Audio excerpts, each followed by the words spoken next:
और चलिए खबरों में आगे बढ़ते हैं। लोकसभा चुनाव से पहले बीजेपी संगठन को बूथ स्तर पर नए सिरे से मजबूती दे रही है। इस कवायद में उत्तर प्रदेश बीजेपी अब गुजरात मॉडल को अपनाकर निकाय चुनाव से लेकर मिशन 2024 को सफल बनाने में जुट गई है। बीजेपी उस मॉडल को अपना रही है जिससे सियासी जंग में मैदान में विपक्षी पार्टियों से बहुत आगे निकला जाए, और इसके लिए आईटी सेल को एक्टिव कर दिया गया है तो पन्ना भी चौकन्ना हो गए हैं। 2024 के लिए बीजेपी ने डिजिटल रणनीति बनाई है। सीधे बूथ तक बीजेपी के एजेंडे और डेटा पहुंचाए जाने की तैयारी है। युवाओं को अभियान से जोड़ने पर बीजेपी का खास फोकस है और बीजेपी के सभी कार्यकर्ता सोशल मीडिया पर काफी ज्यादा एक्टिव रहेंगे।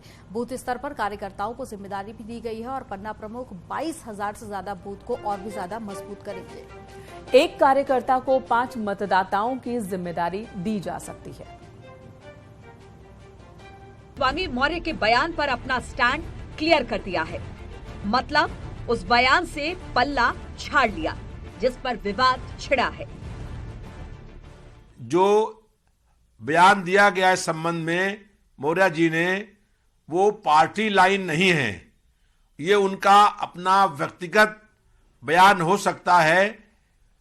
जो उन्होंने बयान दिया है, इस तरीके के बयानों से बचना चाहिए।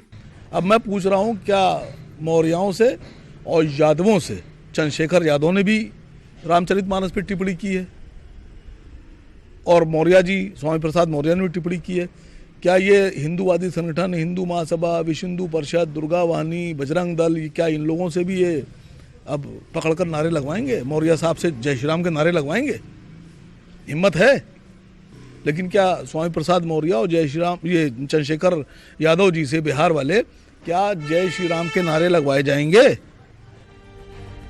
रामायण में जहां भगवान राम को पुरुषोत्तम कहा गया, तो वहीं मां सीता की पवित्रता दर्शाई गई है। भाई के प्रति अथाह प्रेम दिखाया गया है। रामायण के हर एक चरित्र से कुछ न कुछ शिक्षा मिलती है, लेकिन सियासी कांड में रामायण के संदेश के लिए कोई जगह नहीं, क्योंकि जब तक बिहार के मंत्री चंद्रशेखर और समाज सवाल खड़े करते थे, राम के नाम पर अपना एजेंडा सेट करते थे, वो अब भव्य राम मंदिर निर्माण के बाद रामायण को बैन करने का मुद्दा उठा रहे हैं। Bureau report, news city.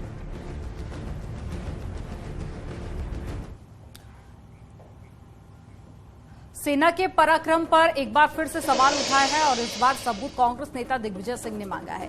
सेना के उस शौर्य का प्रमाण मांगा गया जिससे अब तक पाकिस्तान के उस हिस्से में मातम छाया हुआ है जहां भारतीय सेना ने आतंक के खिलाफ झंडा गाड़ा था। सर्जिकल स्ट्राइक पर सवाल उठाने वाले की लिस्ट में अब सबसे ऊपर दिग्विजय सिंह का नाम एक बार फिर से शामिल हो गया। इससे पहले भी उन्होंने विवाद खड़े किए थे। इससे पहले कांग्रेस नेता संजय निरुपम, कांग्रेस नेता पी चिदम्बरम और दिल्ली के मुख्यमंत्री अरविंद केजरीवाल ने सर्जिकल स्ट्राइक पर मोदी सरकार से सबूत की डिमांड की थी और 28 जून 2018 को मोदी सरकार ने वीडियो सबूत दिया भी था। लेकिन अब भी कांग्रेस को यकीन नहीं है। इसी से जुड़ी एक रिपोर्ट भी आपको दिखाते हैं।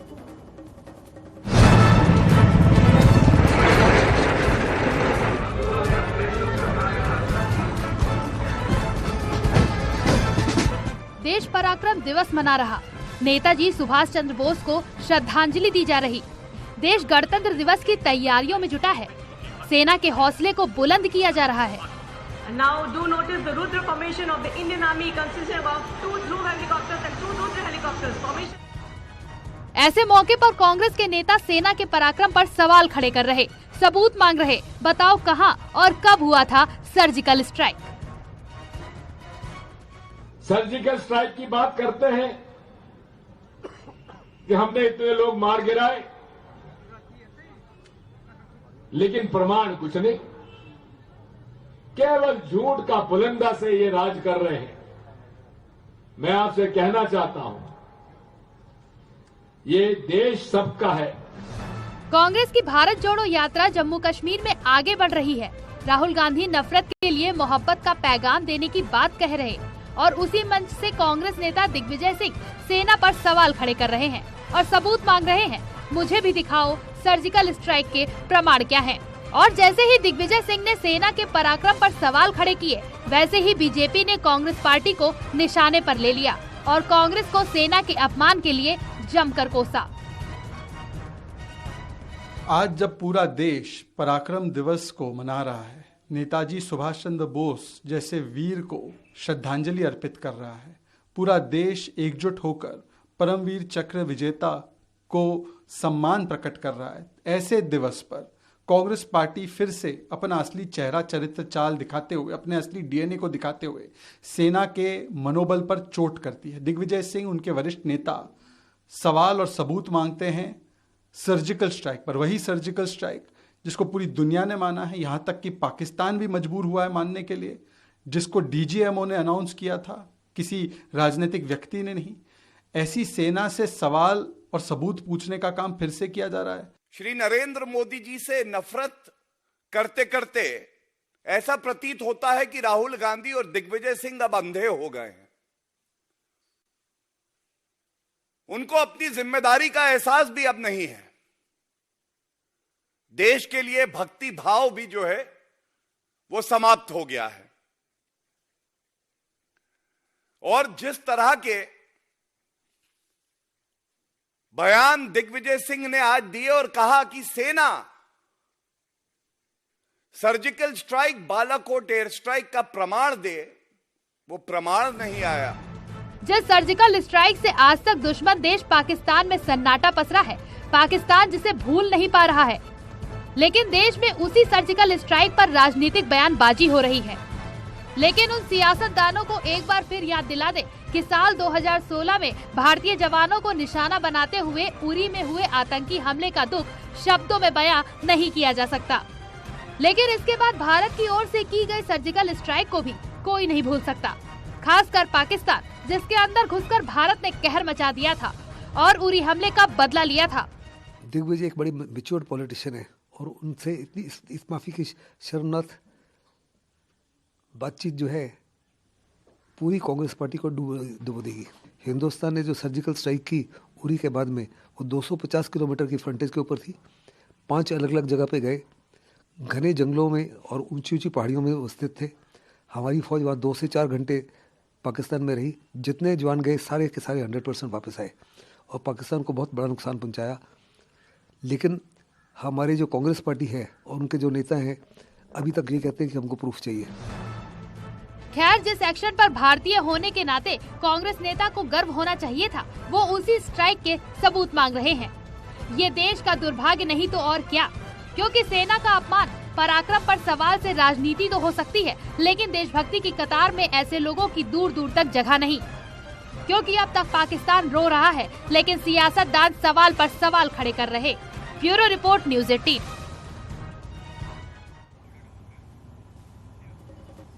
तो राजनीति जो ना करवाए। नेताजी सुभाष चंद्र बोस की आज 126वीं जयंती और इस मौके पर प्रधानमंत्री नरेंद्र मोदी ने नेताजी को याद किया और उन्हें श्रद्धांजलि दी।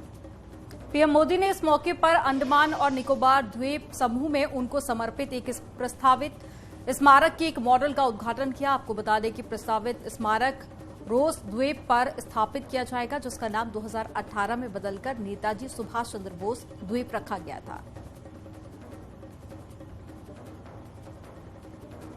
आज नेताजी सुभाष की जन्म जयंती है।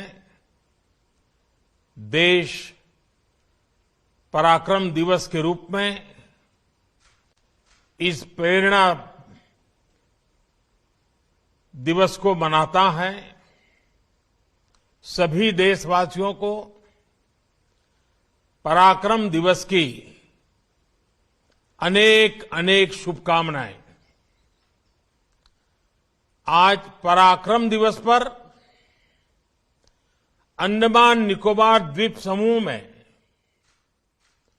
नई सुबह की रश्मियां एक नया इतिहास लिख रही है। और जब इतिहास बनता है तो आने वाली सदियां उसका स्मरण भी करती हैं, आकलन भी करती हैं, मूल्यांकन भी करती हैं और अविरत प्रेरणा पाती रहती है। सीएम योगी ने लखनऊ में आयोजित एक कार्यक्रम में नेताजी सुभाष चंद्र बोस को नमन किया और इस मौके पर उन्होंने आजादी की लड़ाई में नेताजी के योगदान को याद किया। और आपको बता दें कि सुभाष चंद्र बोस की जयंती पर देश भर में जगह जगह पराक्रम दिवस का आयोजन भी किया गया। आजादी के आंदोलन के दौरान अनेक ऐसे अवसर आए थे जिन्होंने नेताजी सुभाष चंद्र बोस को, जिसके माध्यम से वह भारत की राजनीति में स्थापित हो सकते थे, लेकिन उससे इतर उन्होंने सदैव क्रांति का मार्ग चुना। देश के प्रत्येक नागरिक के मन में राष्ट्रभक्ति का भाव पैदा हो और हम सब अपनी राष्ट्रीयता के मार्ग का अनुसरण करते हुए नेशन फर्स्ट के इस भाव को सदैव अंगीकार कर सके, वह सदैव इस बात के पक्षधर थे। लखनऊ में महिंद्रा समूह के अध्यक्ष आनंद महिंद्रा ने यूपी के सीएम योगी आदित्यनाथ से शिष्टाचार मुलाकात की और इस दौरान निवेश की संभावनाओं को लेकर चर्चा हुई। मुख्यमंत्री योगी ने बताया कि यूपी में निवेश का अनुकूल माहौल है, यहां निवेशकों का हित सुरक्षित है। तो वहीं पर आनंद महिंद्रा ने कहा कि यूपी के विकास में सहायक बनने के लिए महिंद्रा समूह भी पूरी तरह से तैयार है। इलेक्ट्रिक वाहन की निर्माण यूनिट के लिए यूपी पहली पसंद है और आनंद महिंद्रा ने यूपी में मशीनरी निर्माण और साथ ही क्लब महिंद्रा को विस्तार देने पर भी बात की।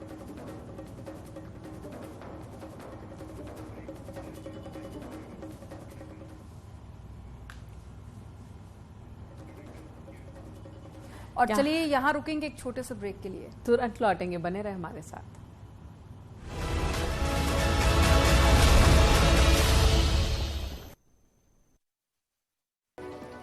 पीएम मोदी ने 21